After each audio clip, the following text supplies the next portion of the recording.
অপরাধী আমি, অথচ আমি কিছুই করিনি। আমার আপন ছোট যাকে নাকি আমি নিজের হাতে বিষ খাইয়ে মেরে ফেলেছি, যাকে আমি আপন ভেবে নিজের ছোট বোনের মতো বেশি ভালোবাসতাম। আমার স্বামী ছোটখাটো একটা চাকরি করত, এই কারণে আমি স্বামীর সাথে শহরে থাকতাম, আর আমার ছোট যা থাকতো গ্রামে আমার শাশুড়ির সাথে। খুব শান্ত মেয়ে ছিল, একটু হাসলে মনে হতো বাড়িটা আলো ভরে উঠেছে। আমার নিজের বোন না হলেও আমি ওকে আপন বোনের মতোই দেখতাম। আমার যা ছিল আমার থেকে বয়সে অনেক ছোট।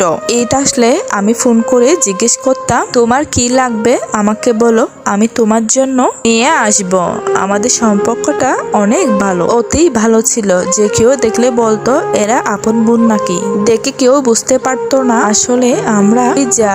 কিন্তু হঠাৎ একদিন খবর এলো আমার যা খুব অসুস্থ, তাড়াতাড়ি হসপিটালে নেওয়া হয়েছে। এই কথা শুনে আমার মাথায় যেন আকাশ ভেঙে পড়লো। আমি কিছু না ভেবে ছুটে গেলাম হসপিটালে পৌঁছাতে না পৌঁছাতে শুনলাম সে আর নেই। কোনোভাবে বিশ্বাস করতে পারছিলাম না, বারবার মনে হচ্ছিল এটা একটা দুঃস্বপ্ন। আসলে সে আর নেই, সত্যি চলে গেছে, সত্যি ও চলে গেছে। তবে আমার পৃথিবীটা একদম ভেঙে পড়লো যখন শুনলাম তার বাবার বাড়ির লোকজন বলতেছে আমি নাকি বিষ খেয়ে ওকে মেরে ফেলেছি। এই নিষ্ঠুর একটা অপবাদ।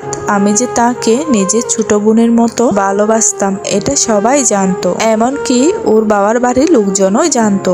আমি ওর জন্য নিজের পছন্দ জামা রেখে দিতাম, বলতাম এটা তোর জন্য, হয়তোবা আমরা দুইজন একসাথে থাকতাম না, কিন্তু আমাদের মধ্যে একটা অদ্ভুত মায়া ছিল। দেখতেও দেয়নি ওর বাবার বাড়ির লোকজন, তারা আমার নামে মামলা করেছে।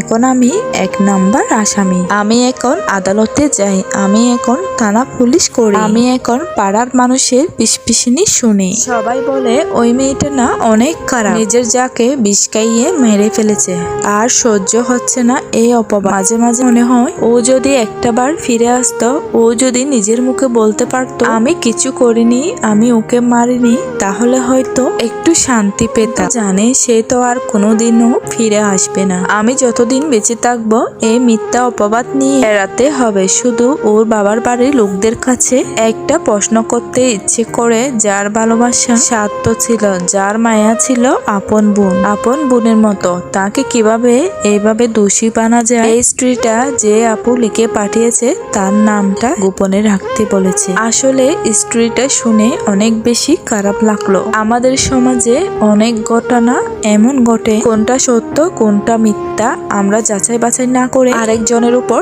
দোষ চাপিয়ে দিই। এটা কিন্তু একদম ঠিক না। একটা অসুস্থ সমাজে বসবাস